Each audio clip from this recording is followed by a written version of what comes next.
नमस्कार, जय हिंद साथियों। उल्टी 420 में आपका स्वागत है। दोस्तों, आज की इस क्लास में एनसीईआरटी सार संग्रह कक्षा 6 से लेकर 12 तक का वन लाइनर क्वेश्चन देखेंगे। इसमें चैप्टर होगा फिजिक्स यानी कि भौतिकी शास्त्र का मोस्ट इम्पोर्टेंट चैप्टर प्रकाशिकी।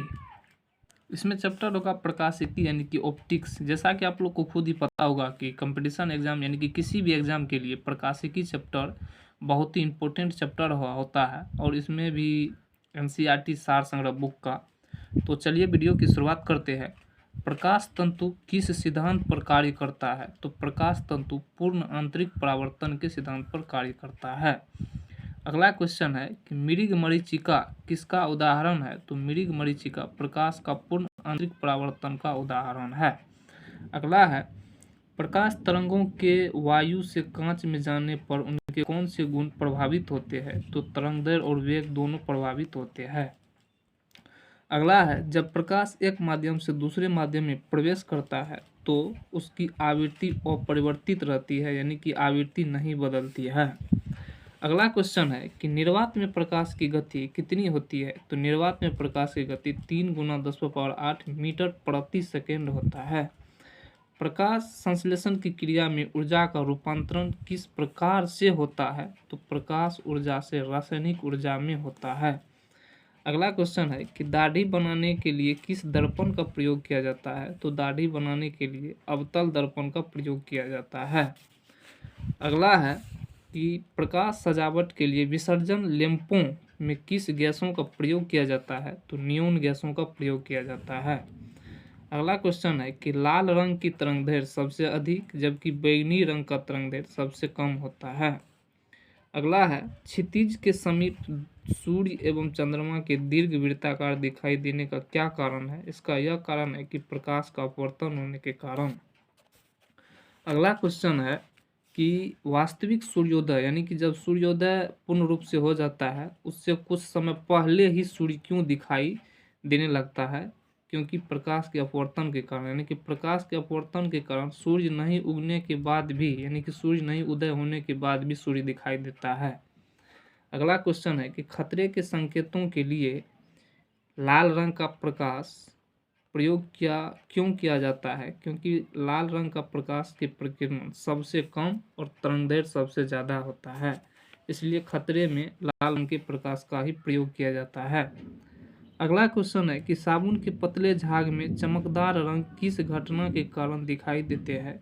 बहुलित परावर्तन और व्यतिकरण के कारण। अगला क्वेश्चन है कि स्पष्ट दृष्टि की न्यूनतम दूरी कितनी होती है? तो स्पष्ट देखने की न्यूनतम दूरी 25 सेंटीमीटर होती है।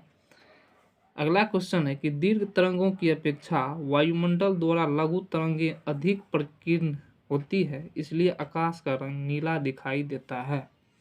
अगला है तंतु प्रकाशिकीय संचार में संकेत किसके द्वारा प्रदान किया जाता है? तो प्रकाश तरंगों के द्वारा संकेत प्रदान किया जाता है। चलिए अब देखते हैं विभिन्न माध्यमों में प्रकाश की चाल। इधर माध्यम हो जाएगा, इधर प्रकाश की चाल हो जाएगा। निर्वात में प्रकाश की चाल 3 × 10⁸ मीटर प्रति सेकेंड होता है, जबकि कांच में प्रकाश की चाल 2 × 10⁸ मीटर प्रति सेकेंड होता है।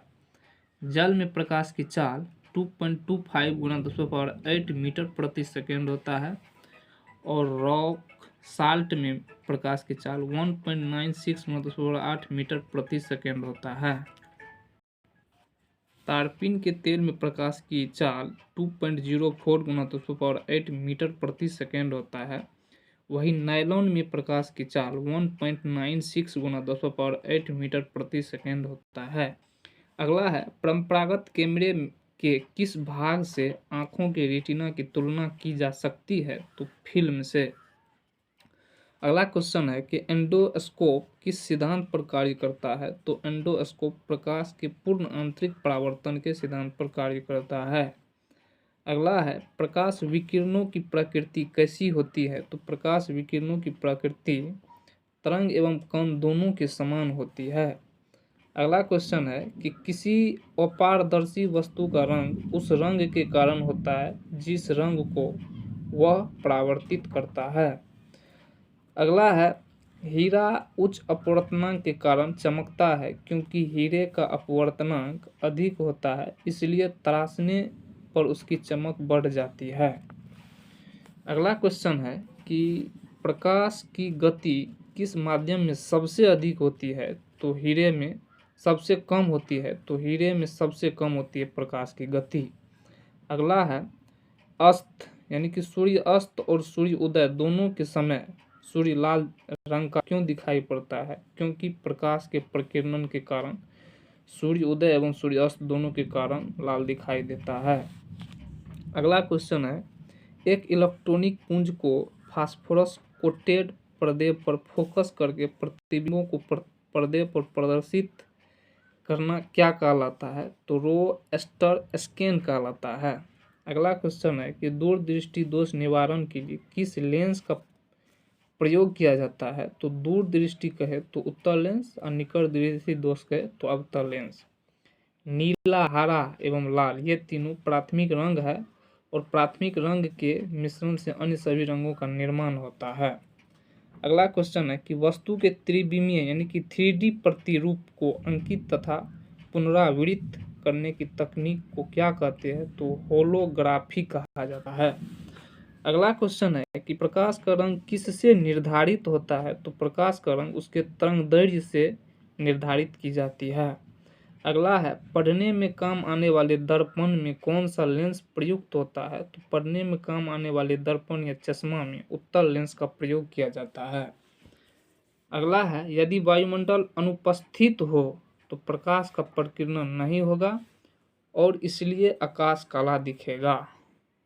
इससे आगे दूसरा क्लास 5 से 6 मिनट का ही होगा, उसको भी देख लीजिएगा।